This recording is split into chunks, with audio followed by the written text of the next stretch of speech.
staff for their support of the SPE Distinguished Lecturer program, as it is the venue to disseminate knowledge to all the SPE chapters around the world, and I believe there's around 250.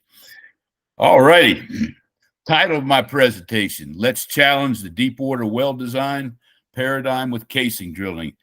In the next 45 minutes, I'm going to build the case for casing drilling to replace jetting to deepen the initial structural casing based on fracture gradient instead of the limitations of a jetting tool. So basically, we think the Deepwater riserless casing design is deficient in the fact that the structural casing depth is based on the jetting limitation. In other words, a mechanical limitation, and not really based on science.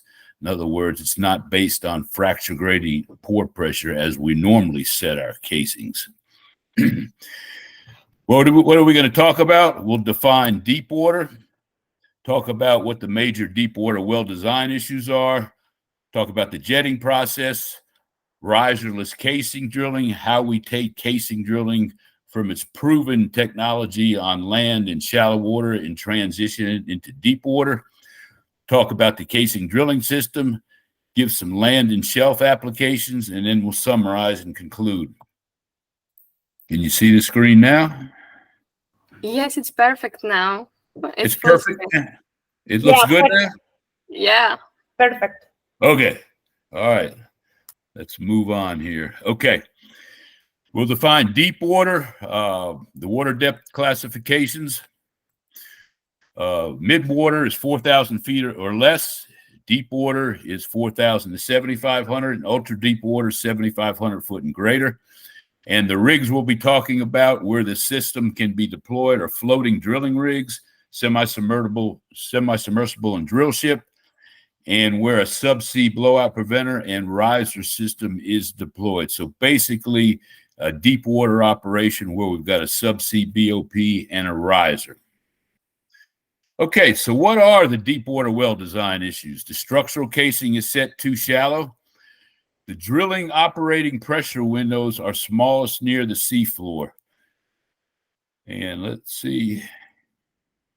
As you can see, you've got your overburden and fracture gradient is very close to the pore pressure at the right at the seafloor here. And that's the problem with jetting.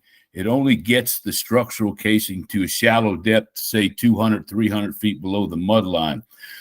But what we want to do is we want to deepen that string deeper to take advantage of the increase in fracture gradient. And I'll show you that in subsequent slides. And basically what this will do, this will increase the wellbore geometry, and it'll enable less riserless casings in the riserless section, which will open up the narrow pressure windows deeper in the well.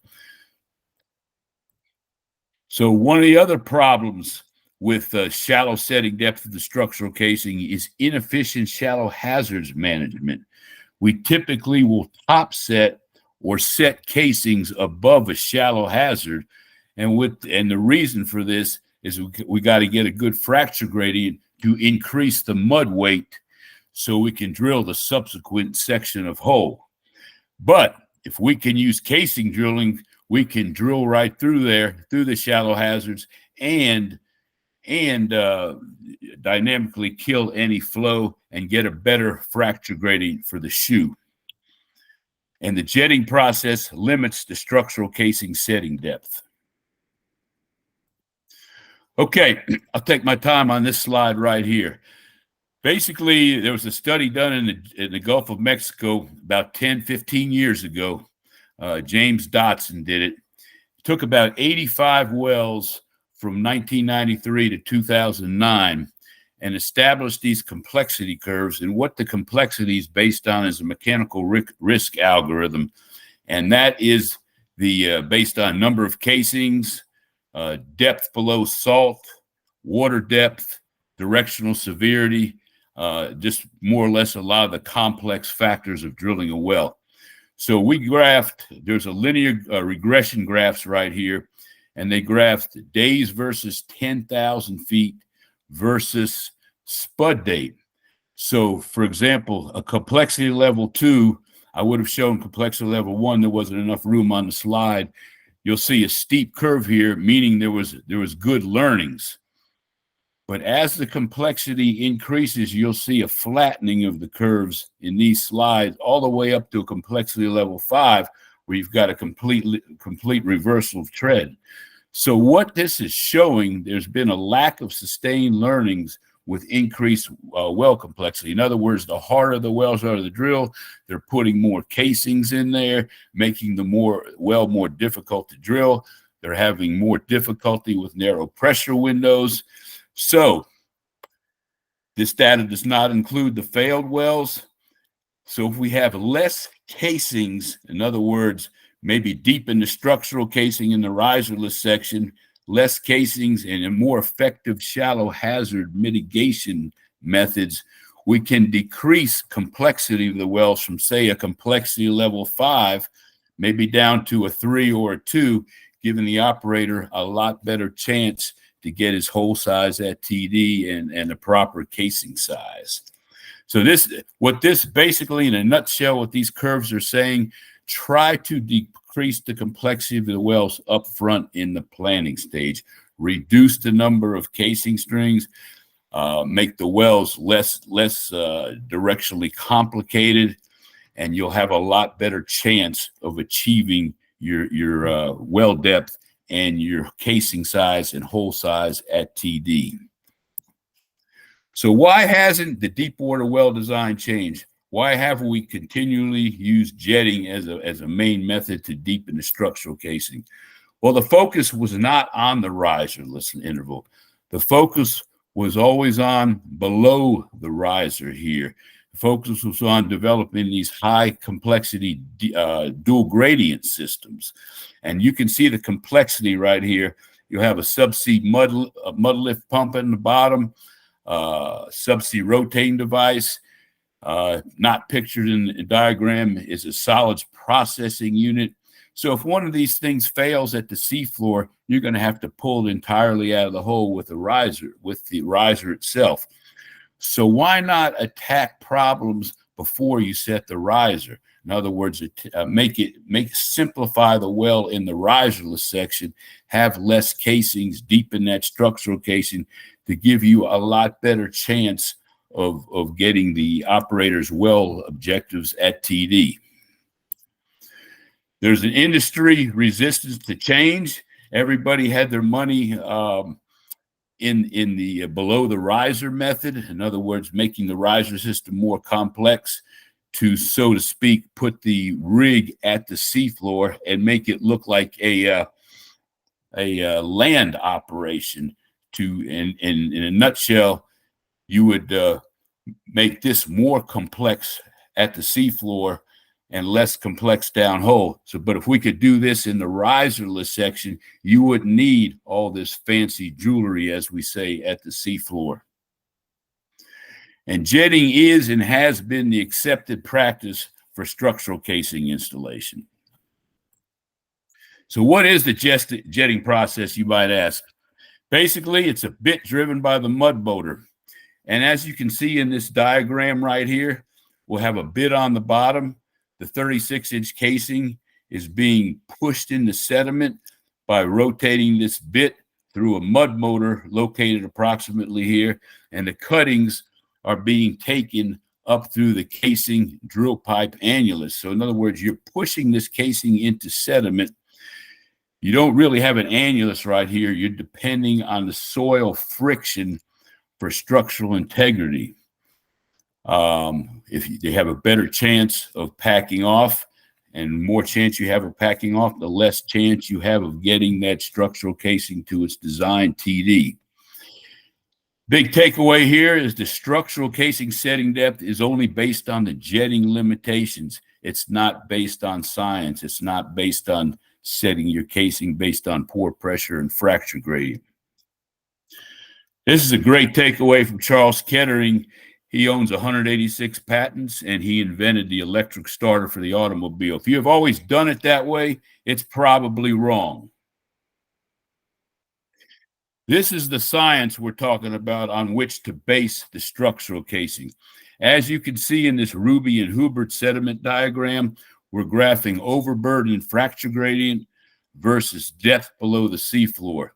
So as you can see in these curves, these are water depth. You see an increasing fracture gradient below the seafloor. But as the water depth gets deeper, you have more water depth, this rate of increase decreases. So you can see if you set casing, your structural casing shallow here, there's a lot of room to set more casings.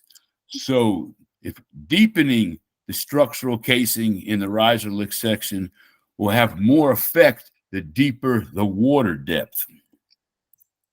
The water depth increases, the rate of fracture grade increases decreasing, and jetting does not leverage this trend.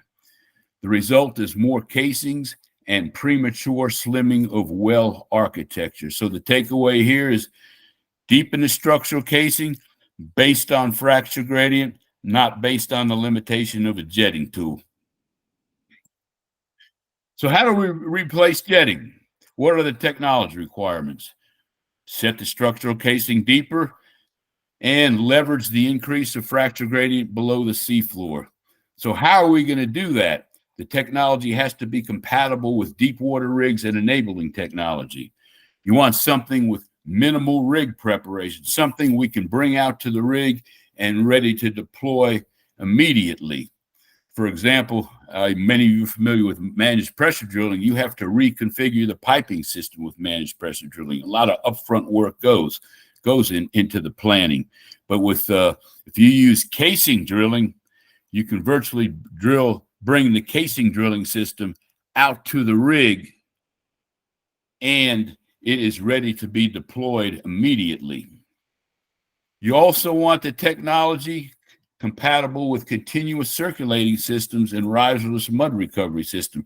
These are two enabling technologies in deep water that give you a better chance of reaching TD and are more environmentally sensitive, particularly the riserless mud recovery. If you could make casing drilling compatible with riserless mud recovery, you wouldn't have any cuttings returns to the seafloor. They would be returned to the rig. So, casing drilling, a simple solution for complex drill challenges. I came with this in my Distinguished Lecturer tour in 2020, 2021, which was based on liner drilling. So what is casing drilling? Casing is the BHA, the bottom hole assembly. It provides the weight on bit and also the hydraulic energy to the bit. It's a pathway for which the mud flows out through the bit, out up the annulus to bring the cuttings up to the mud line or surface. The hole is drilled and cased in a single trip. That's the brilliance of casing drilling. You reduce your surge and swab pressures. You're continually drilling and casing the well, and you're ready to cement once that bit is on bottom. So what are the benefits? Casing drilling is not new. It's been around since the 1920s, probably earlier than that. Operators used common sense when they couldn't get the casing to TD. They'd put a bit or weld a bit to the bottom of the casing and rotate it to TD. You can see on this diagram to the right here, where we have a drill pipe in, say, a 12¼ inch hole. You have 5½ drill pipe. Look at the big annulus right here. Now, you take in that same 12¼ inch hole, you put 9 5/8 inch casing in there. You can see the close proximity of the casing to the annulus. So as you're circulating the cuttings up through the bit, your casing is actually smearing or plastering those cuttings into the wall, which gives you a perfect particle size distribution, if you will, with casing drilling. I like to say perfect particle size distribution.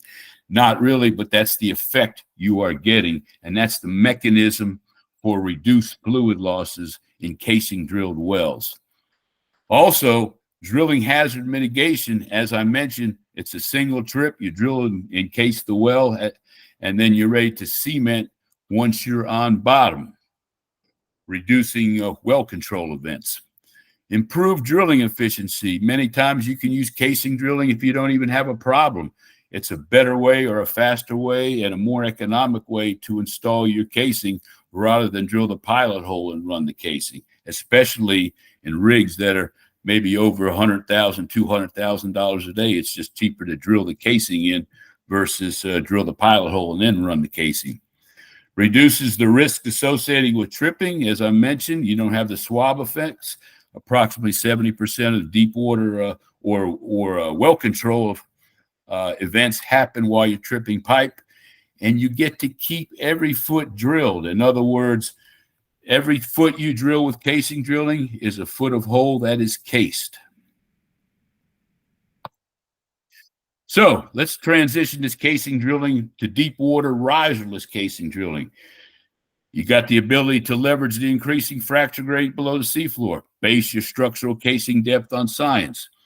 It's the solution for wellbore instability. Many times you'll drill the hole in deep water, but you can't get your casing down on the first trip.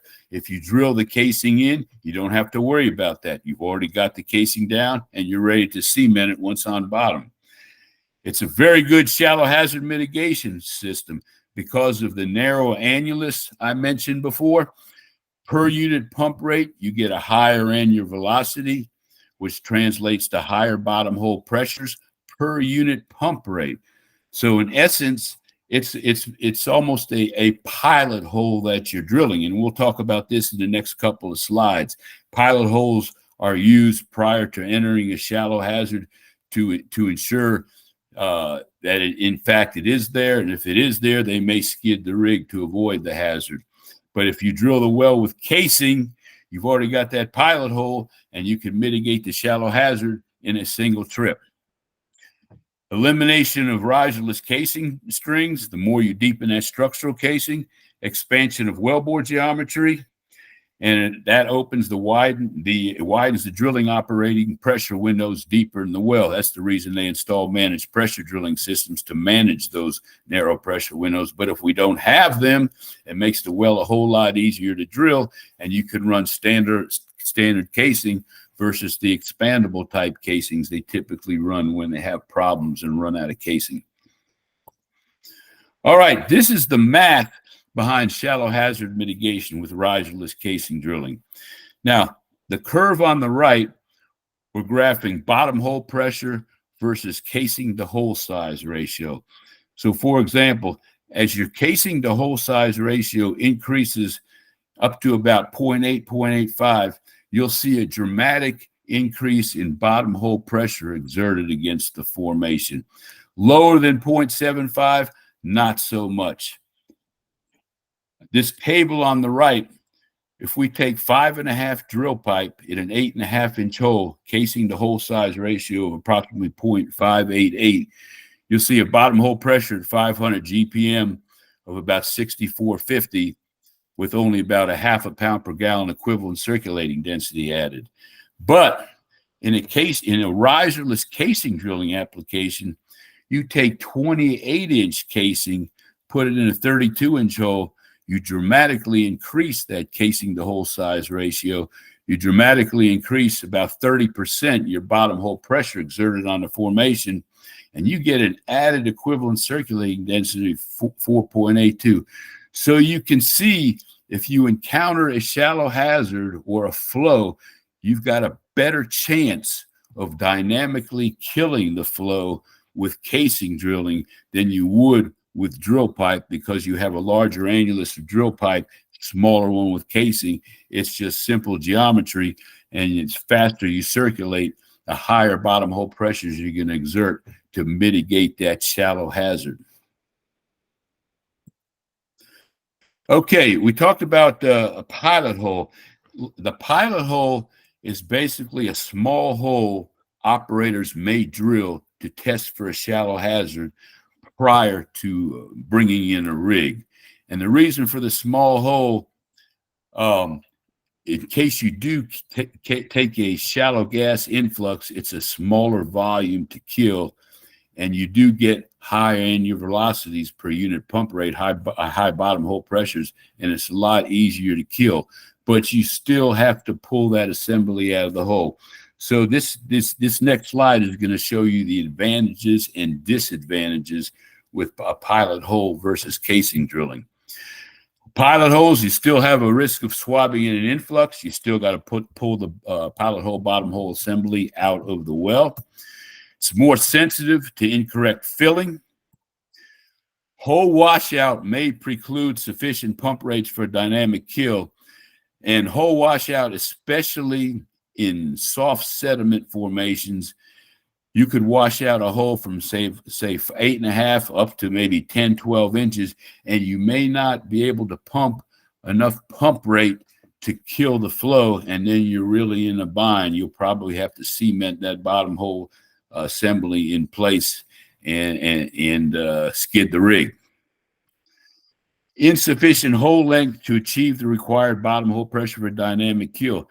You'll see when you compare casing drilling to pilot holes, with casing drilling, you have a longer hole length, which lets you exert the bottom hole pressures for a longer length of time, which will increase your ability to control that influx. And you still have to drill and case the hole. You have to pull the assembly out of the hole, and then you still have to drill the hole and then run your casing that you plan to run. Now, with casing drilling, minimal swab pressures because the casing doesn't come out of the hole. You have a larger casing hole geometry. Well, you have wellbore strengthening benefits. As I mentioned, you get that smearing or plastering effect due to the close proximity of the casing to the wellbore. You plaster those cuttings into the well. That's the mechanism for strengthening the well and also for decreasing fluid loss. You get higher pump rates. Per unit pump rate, you get a higher equivalent circulating density, higher bottom hole pressure created. The hole is drilled, cased, and cemented in a single trip. Nothing comes out of the hole. You're ready to move on to your next hole section. Okay, let's compare riserless casing drilling versus current practice. And this is an example out of the Gulf of Mexico. Atwater Valley is a deep water block.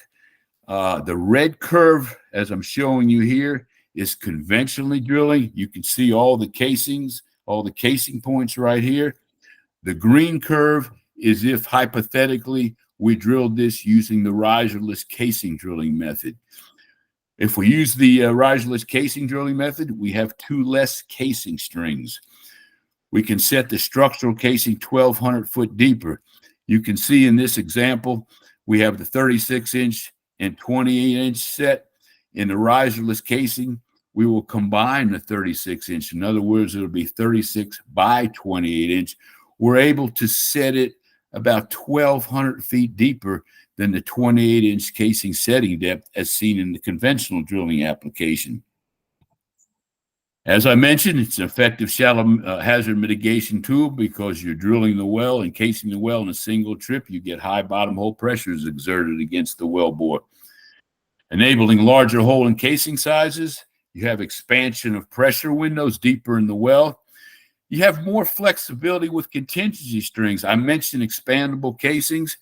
A lot of times operators, if the water depths are deep enough and you have enough casings, you run out of conventional sizes. You have to use expandable sizes. This in turn reduces your wellbore geometry, narrows the operating pressure windows, and makes the well only able to be drilled using managed pressure methods, or maybe not be able to be drilled at all. And last but not least, you have improved well reliability and a better chance of the operator meeting their well objectives. This is a conceptual design of the riserless casing drilling system we're talking about. This is a 36 by 28-inch system. You don't have to run it all 36. You can taper it down to 28-inch system. In this system right here, we've got about 4 joints of 36-inch and the remainder 28-inch.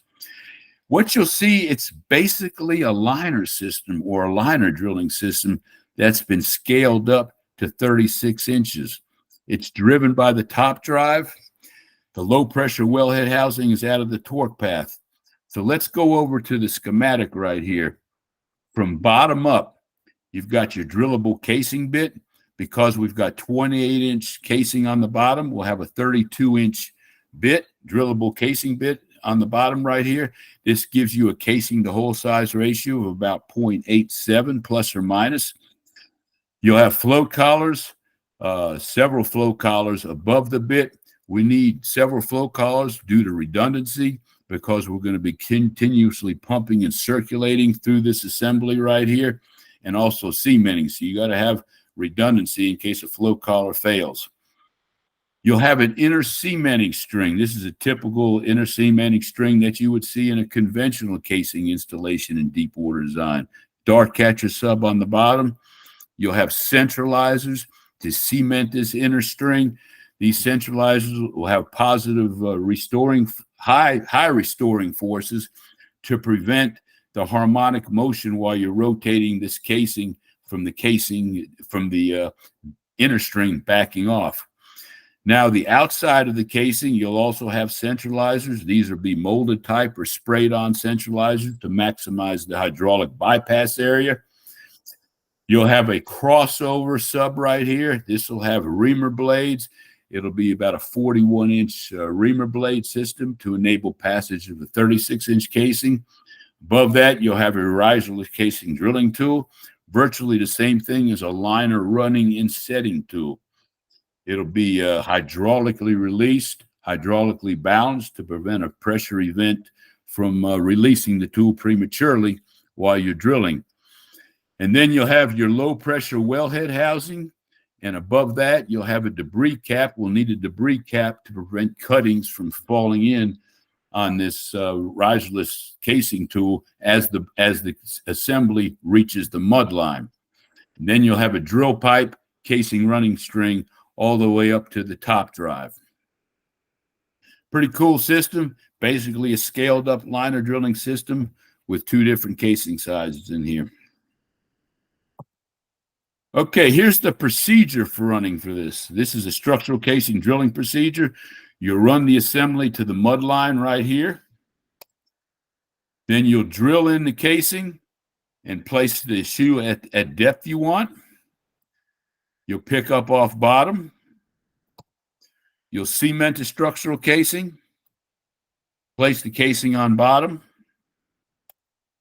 And then you release and retrieve the riserless casing drilling tool, placing the low pressure wellhead housing here at the depth that it's intended to be placed at, usually 5 to 10 feet above the mud line.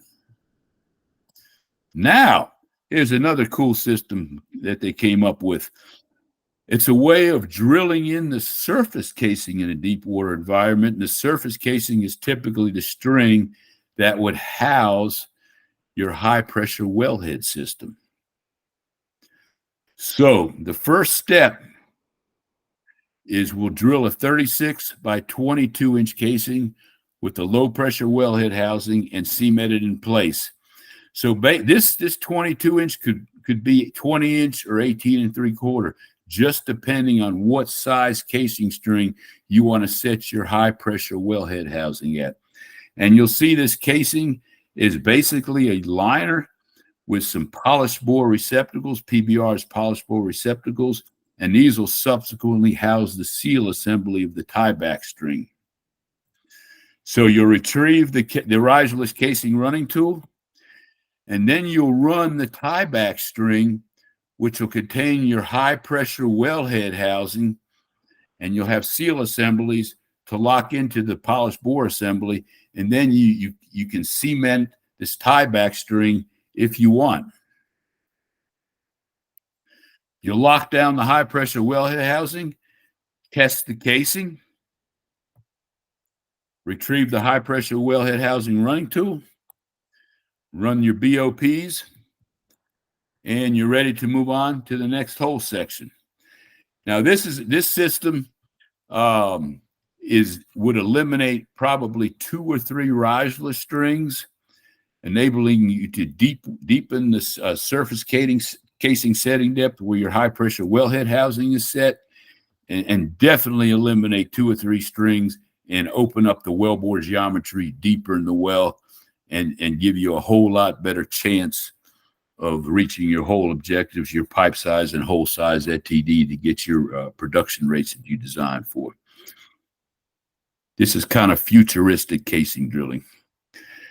We've done a little engineering on this torque and drag model. We took 2,000 foot of 36 by 28-inch structural casing, weighed about 850,000 pounds in air.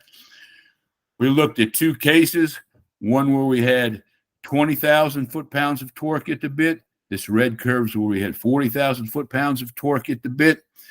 The maximum torque seen in a 9,000, 10,000 foot water depth was only 50,000 foot-pounds, which is not a lot considering the water depth.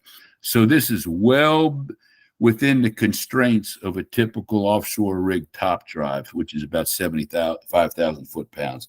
The connections we'd be using would be good to about 120,000 foot-pounds of torque, well within the 50,000 pound limitations. And buckling, we looked at buckling for sinusoidal buckling, 150,000 pounds. So we'd typically have to set more than 150,000 pounds weight on bit before we saw any type of buckling.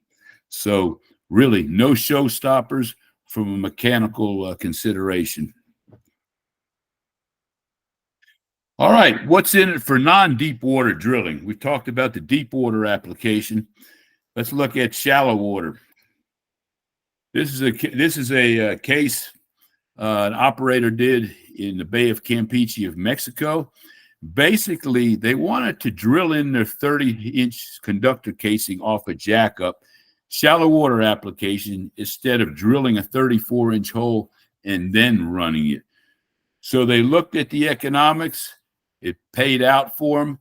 At the end of the day, they drilled a 30-inch conductor casing with a 34-inch bit, drilled it about 584 feet in about 10 hours, 60 foot per hour. They could have gone a lot faster. They control drilled, eliminated the need for wiper trips, saved about 1.3 days over conventional drilling, like I mentioned, where they would have drilled a 34-inch hole, then run the 30-inch casing. It was a safer operation as the crew exposure time was reduced. They got their casing set at planned depth of 840 feet measured depth. So when you guys and girls are planning your wells in shallow applications, shallow water applications like jackups, maybe you want to look at a different way of installing that conductor casing. It may be cheaper and may be a better way to drill that casing in and cement it, saving you a trip in the hole, safer operation, and give you a lot better chance of reaching the TD with that casing. Another application was done off of East Malaysia. This is pretty cool because they drilled in the 20-inch conductor casing and followed that up by drilling in the 13 3/8-inch casing. So they had two consecutive drilling with casing jobs. So what they did, they wanted to establish the casing drilling consecutive sections as a drilling optimization method. They didn't really have hole problems. This was a cheaper way to drill the well than conventionally drilling the well in the conductor and surface casings. So they drilled in 20-inch casing with a 24-inch bit, set the 20-inch casing at 552 feet. Then they picked up 13 3/8-inch casing with a 16-inch casing bit, drilled out the 24-inch shoe track in 3 hours. That's the cement, the float collar, and this bit in 3 hours, and went on to drill to 1,486 feet. Cemented the 13 3/8-inch place, saved 1 day compared to conventional operations, set the 13 3/8 at planned depth of 1,486 feet. So this is pretty cool. I was actually part of an operation done in the North Sea about 5 years ago when I worked with Weatherford. And we drilled a 20-inch casing string in down to about 1,000 feet, and then followed that up by drilling 13 3/8-inch casing about 2,000 feet into the well. Worked out very well, saved 2 or 3 days, got a good cement job, and this was cheaper and a better way than to drill this conductor and surface holes using conventional methods. All right, so what are the takeaways? The jetting process technically limits the structural casing depth. Casing drilling can replace jetting, enabling you to set the structural casing depth on science, pore pressure, fracture gradient, and not the limitations of a jetting tool. Casing drilling can be easily integrated into deepwater rig operations. It can mitigate shallow hazards, giving more flexibility for well control events. Deepening the structural and subsequent conductor casings in a deepwater environment can expand wellbore geometry, enabling the expansion of drilling operating pressures deeper in the well. And all this gives you better well integrity, more well reliability, and a better chance of getting the hole size and casing size at TD and getting the design, production, and flow rates. And with that, that concludes my presentation. I'd love to hear some questions.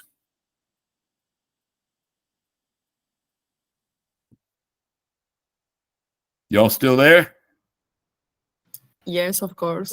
Yes, of course. Nobody fell asleep, did they? No. Thank you very much. All right, let's have some questions. So we can see the questions in the chat. So thank you for the lecture. And can the in-case drilling method applied in any type of soils, sand and clay is the same? A question in the chat. Okay. Yes, casing drilling can be applied in all environments, from soft sediments to harder sediments. You just have to get the proper bit designed.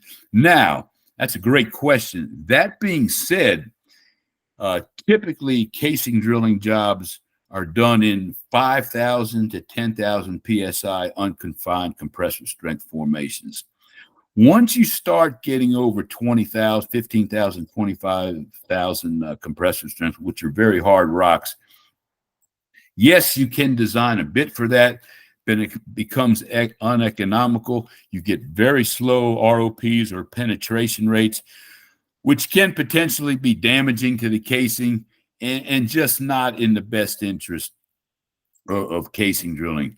So to answer your question, yes, it can be, casing drilling can be deployed in all types of rock environments, but you really have to look at the application. Does that answer your question? Yes, and I would like also to ask you about the two case histories that you show us about Yes. the Gulf of Mexico and the Malaysia.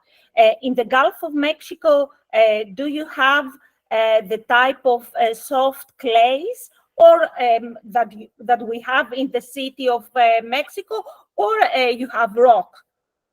Yes, they're very, very soft sediment. Yes. Very. The one I showed you in the Gulf of Mexico, in the Bay of Campeche there, very soft sediment. The example showed about 60 foot an hour. They probably could have drilled 100 foot per hour, but you have to control drill to be able to keep up with the hole cleaning of the formation. So yes, soft sediment. There's been a few liner drilling jobs done in reef type formations, limestone, a little bit harder rock, where you have a lot of lost circulation. Now, the beauty of liner drilling in severe loss situations, yes, even though you drill the liner in versus conventionally drilling, you'll still see losses, but not the same loss rate you would typically see on the backside, on the annular side with casing drilling, due to the narrow annular geometry. And you have a lot better chance of keeping up with the fluid losses on the annulus with a trip tank pump or a special pump designed to keep up with fluid loss on the annulus. So what I'm trying to say here is you got a better chance of getting your well down with casing drilling in a hazard type environment than with conventional drilling. That makes sense.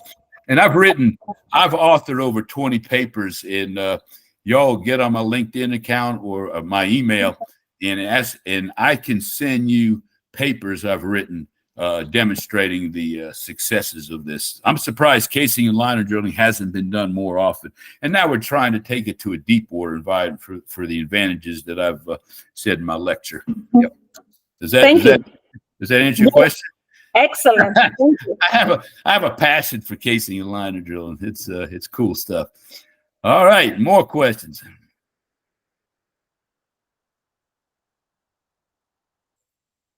Demetra, any questions? Actually, I have a question. I'd like if you let me. Okay. Yes. What about the drilling fluids that we use in the deep water comparing to this more shallow water drilling? Great question.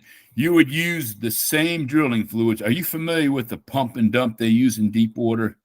In other words, they'll pump seawater and then add a weight of drilling mud to counteract the pore pressures that they see while drilling. It would be the exact same mud system. You do not have to change your mud system out. In fact, due to the higher BHPs exerted on the formation with casing drilling, some instances you may be able to reduce your mud weights just because you've got an increased bottom hole pressure on your formation than you see with conventional drilling. So there's a lot of advantages. Also, you lose less fluid with casing drilling due to the smearing and plastering effect I talked about. Does that answer your question? Yeah, for sure. All right, more questions. I took a lot of time getting started, so I'm giving you more time to ask questions.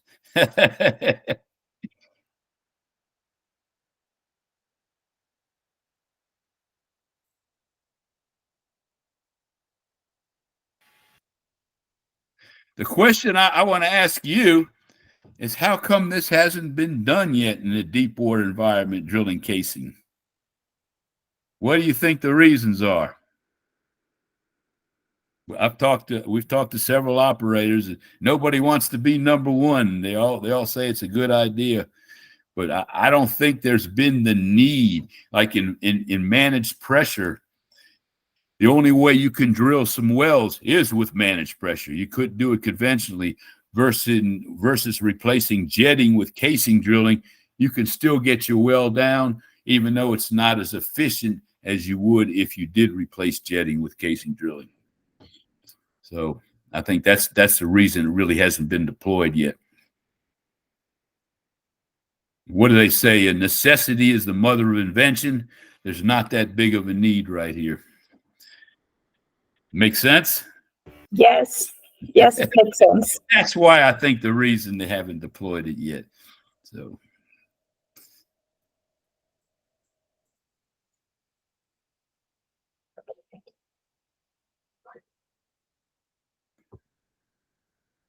Did that make sense? The slide I showed you, the Ruby and Hubert density versus depth below seafloor, where you see the increasing water depths, increasing fracture gradient. You have a less rate of increase the deeper the water depth. So this technology makes more sense in the deeper water depths because you have to push your casing deeper to get to your high pressure wellhead housing depth. In fact, this diagram that you notice right now, it surprised me. I didn't expect to have this inverse correlation between these two. Basically, below the mud line, your fracture gradient increases. And the deeper the water depth, that rate of increase slows down. No. Yeah. Yep. And that's surprising. the reason is because you don't have you only have a seawater gradient on top of you. I think that's probably the scientific explanation. But the takeaway there is this technology makes more sense in like a 10,000 foot water depth well versus a 2,000 foot water depth well. Of course, because it is by far more difficult first to open the hole and then put the casing. I mean, exactly. In the same time. take a look at some of the wells. sense. Exactly. Take a look at some of the wells in 10,000 foot of water, how many casing strings they have. If you can eliminate one or two riserless strings shallow, that opens up the wellbore geometry deeper down and opens up, when you open up the wellbore geometry, you expand those operating pressure windows. When I say operating pressure windows, I'm talking about the difference between pore pressure and fracture grade. More that's opened up, the deeper you can drill, and the less you have to rely on managed pressure drilling to get your well to TD. The less, what do they call it, surge swab effects you have, or circulating effects you have, like wellbore ballooning, that type of thing. Yeah. Yep. So, from your experience so far in different locations in the world, do you feel that there is, let's say, an urge to move towards in-case drilling when the companies see proving that it is economic and reliable method? Do you feel that after that they are more prone to? I like that. Great question. What's your name's Gio? Evangelia. This is just nothing. Great question. I think, like managed pressure drilling, it's going to take the wells getting into such a deep water depth that the only way they can get to their objective, or get the whole size objective, is to reduce the number of casing strings up top to enable them to get sufficient casing drilling and geometry, casing sizes down to the bottom. Exactly. So maybe this is why we do not have in-case drilling as much, because it's a new method. It's a new technology for deep water and super deep water. Yes. It actually has never been, casing drilling has never been applied in deep water. Liner drilling has. Liner drilling has, because the casings are not extended to the surface. But taking a casing string in 10,000 foot of water and running it to the mud line 10,000 feet below the rig and drilling it has never been done. But I think, as you say, the wells will not be able to be drilled unless they reduce their top hole geometry by deepening the larger casing strings and expanding that geometry. Exactly. Yep. Great. Great discussion. Yeah. More questions? Please, if anybody else have a question, feel free to ask and open your microphone.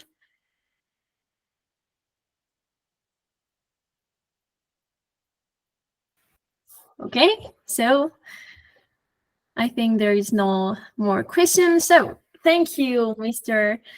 Rosenberg, for the lecture and the talk. Thank you very much. You're welcome. A great talk. We learned a lot. Thank you so much.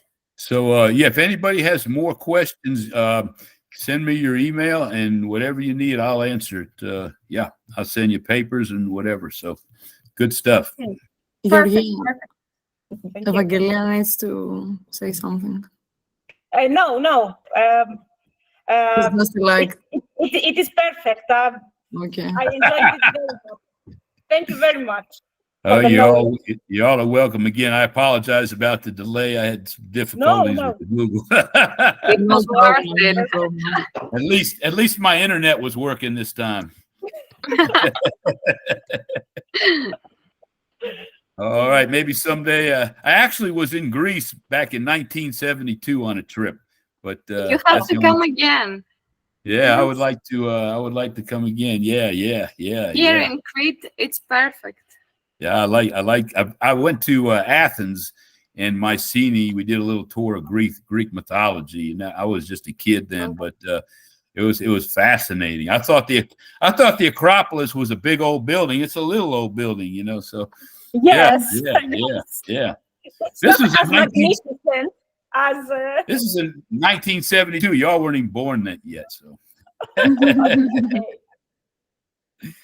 All right. So yeah, like I said, let's maintain contact. If you all have any questions, don't hesitate to email me, and I'll answer it. If you're ever in the U.S., look me up. Thank you. Thank you once again. Thank you. Thank you. All righty. Have a nice day. All Have right, a y'all nice take day. care. Good morning to you. All right. Good evening to you. Thank All you. right. Thank you. you. Bye. See you later. See you. Cheers. Bye-bye.